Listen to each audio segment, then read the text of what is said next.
Mga tao natin sa Gentricare, we will send them off abroad, pare, to undergo all the trainings that they need. Siyempre, maalagaan yung mga Rolex natin, di ba? Flight to Singapore.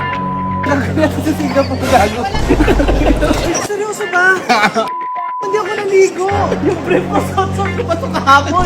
Welcome to Singapore!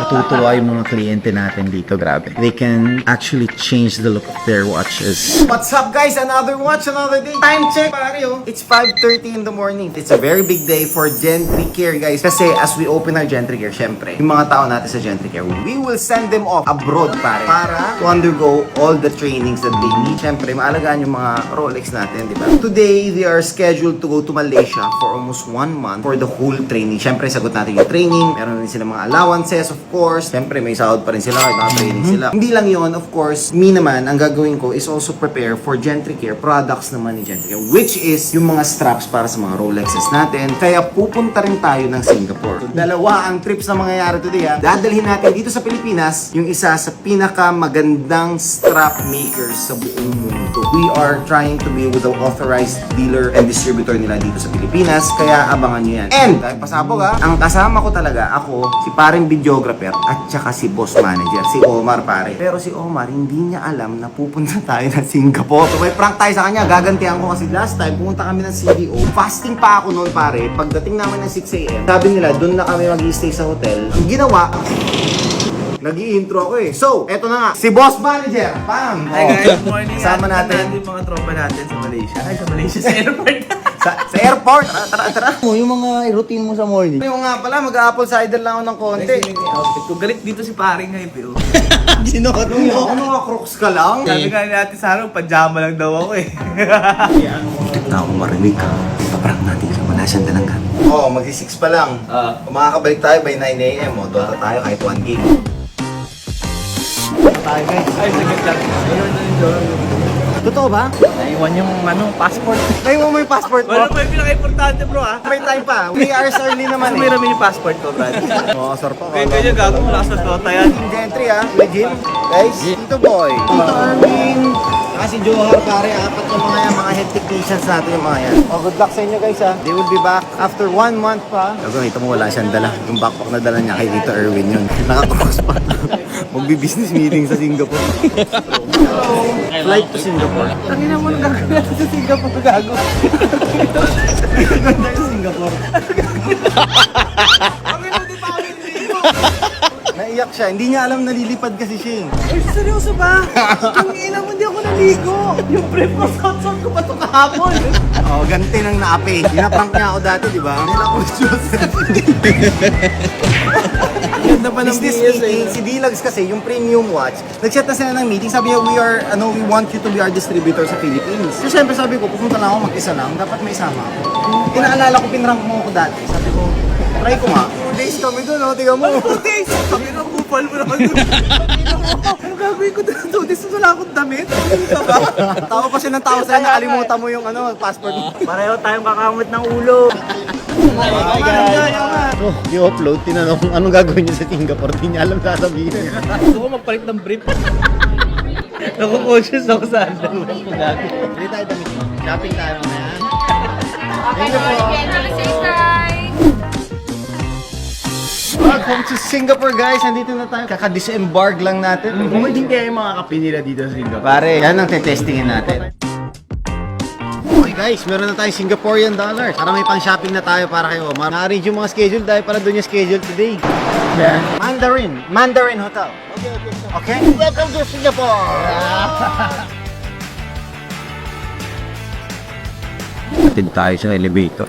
Tingnan ng customer service. So have a good stay with us. Thank you. Thank you so much. Come here guys. Welcome to Singapore. Welcome to Mandarin Hotel. Wow! Yun yung layon, pre, oh. Get ready. We'll leave in 30 minutes. Okay guys, let's go. Time check, 4 p.m. na. Dito naman sa meeting natin, we really are going to explore kung ano ba yung D-Lugs and kung suitable ba siya syempre sa mga market natin zone sa Philippines. Saan tayo punta?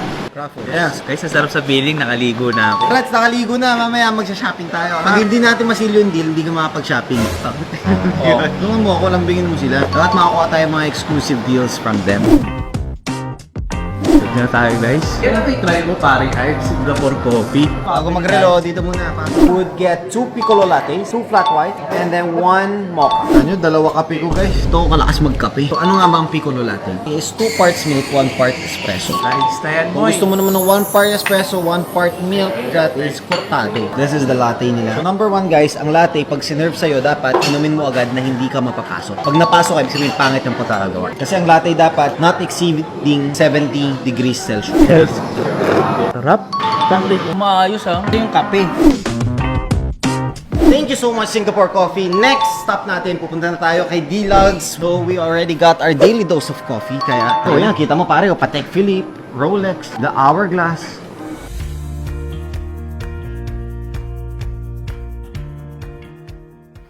Hello. I'm a strap specialist. Filipino. Ano pala yung imimit natin? Hi, Hubert ko. Joseph. Hi, nice to meet you. Hi. Well, I'm astonished actually. There's a lot of things here. They have all kinds of straps, from NATO straps, all sizes, all types. Do you have straps that are intended specifically for some models of Rolex? Yeah. Over there. 80% of our market are Rolexes, and then we have Pateks, and then also we have AP. So for Pateks, we definitely can work with the universal strap. They are available in rubbers. We have them in... And these are for Vacherons or APs?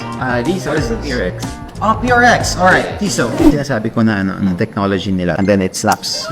This one is really nice. It's actually a spring deployment mechanism. Your watch is well protected because it doesn't have any magnet. On this side, we have them in, I guess, 2 main categories of materials. So first category would be leather strap. The second category would be rubber strap. Because right now we already have 3 boutiques that we sell luxury watches, right? So we don't have any straps as of now that we sell. Right now, by the end of this month, we're opening our biggest one in BGC. Everything there is going to be Patek, Rolexes, all that. We also want to integrate something like this. Basically, I'm not into this business, although it's a cherry on the top for me. But however, I just want to give a convenient way our clients to enjoy their products with. Like in terms of support, what we can do is to give you like strap display tricks. Because right now, how do you envision? I envision actually something like this. I really like it. Something like that. I could squeeze in actually. So one tray can display about 20 straps. If you carry just the 2 best sellers, you don't really go far from browns, blues, and like brown. You guys, of course, know more than me when it comes to the strap business. I'm more leaning into your experiences, so whatever you think that would, would benefit us as moving forward, that I'll go with. Yeah. Okay. So we also have like that corner. It's called the custom strap corner. This is what I want. I want to specifically know all the orders, but right now, with the stores that are already in operation, I could use the strap tray and I could put it on the shelves. Yes. So yun guys, they agreed to give us all the support that we want. They'll also be doing the shipping, the tax declaration, and all that. So wala tayong poproblemahin doon. That's number 1. Very nice support. Next is anything we want, we can get, and then if it doesn't sell sa Pilipinas, then we can give it back to them, and then they could replace it for some of the best sellers so that all our clients have their options that they need. With one strap lang, isang strap lang babaguhin mo dun sa relo, mag-iiba na yung itsura at yung vibe ng relo eh. Matutuwa yung mga kliyente natin dito, grabe. They can actually change the look of their watches easily. Yeah, and it's honestly high quality. Is that going to be prepared today? Okay, I'll message you. I need to think how I'm gonna Figure things out. Yeah. And then let me know. Shout out sa mga punong bayan sa Philippines, sa Manila. Hello! Time check, 7 p.m. na. Ganun tayo katagal dito, bro. Thank you, guys.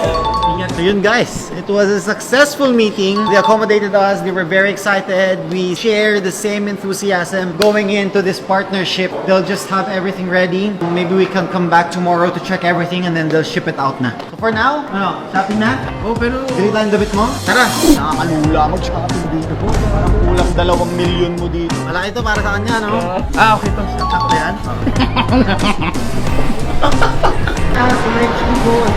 Mahal dyan, boy. Yeah. Really nice. I mean, I like these both, but what's the best price in this one? Best price